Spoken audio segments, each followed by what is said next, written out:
shooting people. And if your cell phone comes on, we will turn on our little lights and kick you out. So much fun, isn't it? And guess what? That's me. I did that. Isn't that lovely? Yeah. Oh, golly, Jenny's filming me. Delete that. This was to threaten people. Anyway, since we've opened in 2008, we've had, Larry and I have been at, we're the two constants in this theater.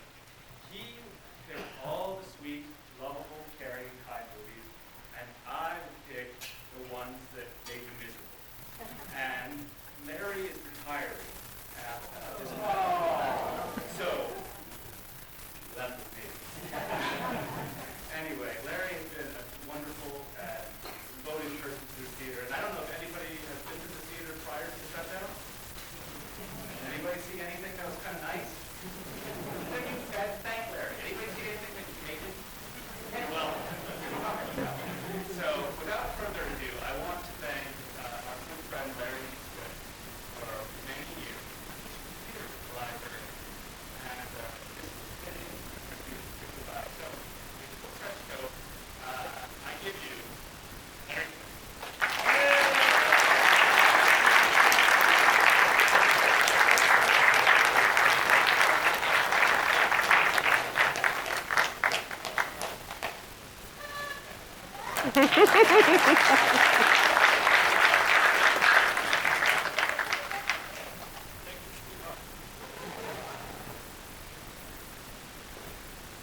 Thank you, John, for a very original introduction. I appreciate it. I love being here. It's been like being home. I've recognized a lot of faces. I want to thank Diane and Jerry. Look, I see Diane, Jerry, over here. They can't stay to see. They came to watch my introduction. I'm going to have a hard time living up to that. Thank you, friends. Welcome to the Library of Congress Motion Picture Theater. I'm so glad David Packard funded all this for us. The carpeting on the floor, $300 a square foot. The chandeliers, they match a theater from 1925. He wanted to recreate here. He's been in the building once. It was the largest donation by a private individual to the government. It's a thank you for what motion pictures this art represents. So I hope you enjoy tonight. Let's see, good evening, I got that. Yeah. First off, I'd like to thank my friend John Snelson, I already did that, for asking me would I like to introduce tonight's film after we both learned that I had lost my last chance to introduce a film before I retire at the end of this month. Next, I would like to thank Robert Stone for changing the schedule so I would be introducing the Maltese Falcon. This is my 256th introduction. I hope I get it right. Like most people, I grew up enjoying movies on the big screen. In fact, my family back in Ohio used trips to the drive-in or walk-in movies, as they were called, as a reward for good grades. I connected success and learning with the fascinating art of cinema, sharing the wonders of life and storytelling in convenient 2-hour blocks. It was my grandparents that helped introduce me to old classic black and white films. And in over 6 decades, I've seen about 10,000 films so far. My wife, Jenny Paxson, sitting there in the back, and I met at a cinema. We got engaged at a film festival. And on May 21st, 2005, we were married in the same room where Humphrey Bogart married Lauren Bacall exactly 60 years earlier. And here's a picture of their wedding that Lauren Bacall sent us for ours.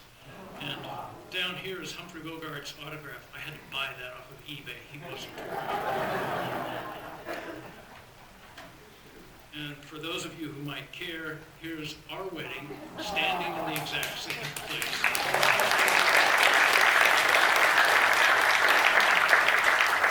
I love you, Jenny. Thanks for marrying me so many years ago.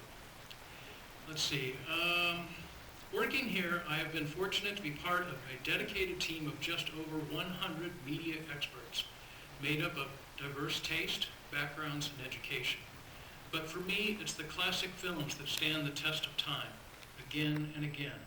I believe these titles are so enjoyable that the audience will see to it that they are preserved by talking about them sharing them with their kids, their neighbors, their grandkids, and insisting that they survive for future generations, so that the films that our grandparents saw will hopefully be enjoyed by our great-grandchildren. Tonight we are proud to present a Library of Congress Film Lab restoration print of the Maltese Falcon to kick off our National Film Registry series. When we opened this theater to the public on September 4th, 2008, we picked the Maltese Falcon because it was not only a great film on the National Film Registry, but that our lab had restored it twice, in 1992 and in 2015, from the original picture negative, the film that ran through the camera when John Huston was behind it and Humphrey Bogart was in front of it. That original negative is on the second floor of this building at the other end. That's where I've been working for the last 12, 14 years. It was inducted into the National Film Registry in 1989, its initial year.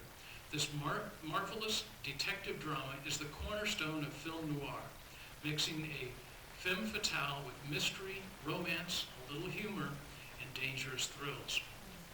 After a murder, hard-boiled private eye Sam Spade, played by Humphrey Bogart, coolly stalks the mean streets of San Francisco and is dragged into the search for an elusive black bird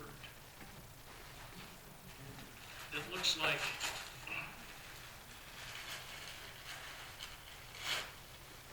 this. Just happen to have a spare.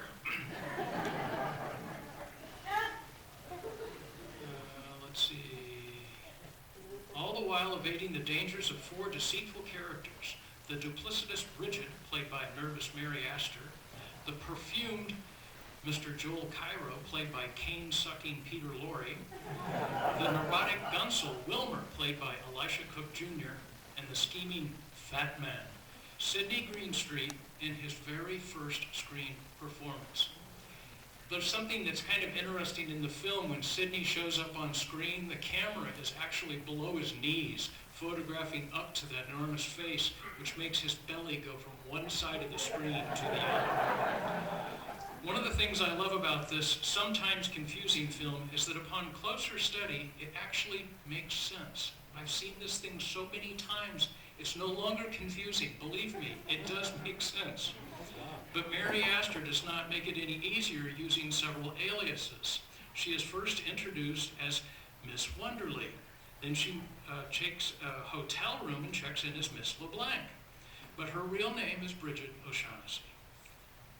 John Huston's brilliant directorial debut and screenplay adaptation of Dashiell Hammett's crime novel are aided by first-rate performances, outstanding camera work, and snappy dialogue. It got Academy Award nominations for Best Picture, Best Supporting Actor, Sidney Greenstreet, and Best Screenplay. Previous versions of the story were filmed in 1931, also titled The Maltese Falcon, with Ricardo Cortez as Spade, and in 1936 as Satan Met a Lady, starring Betty Davis and Warren William. While in 1975, a Son of Spade comedy spoof sequel called The Black Bird, starring George Segal, was released, it got pretty bad reviews. Look for the director Huston's father, Walter Huston, in a cameo delivering The Black Bird. And in a final bit of trivia, one of the prop birds made for this film was auctioned off in 2013 for more than $4 million, which is probably worth more now than the falcon everybody is looking for in this film. And it's 4 times what it cost to make this movie. And how can we forget all those great lines? This is the stuff that dreams and Hollywood are made of. Thank you for coming. I hope you enjoy the film.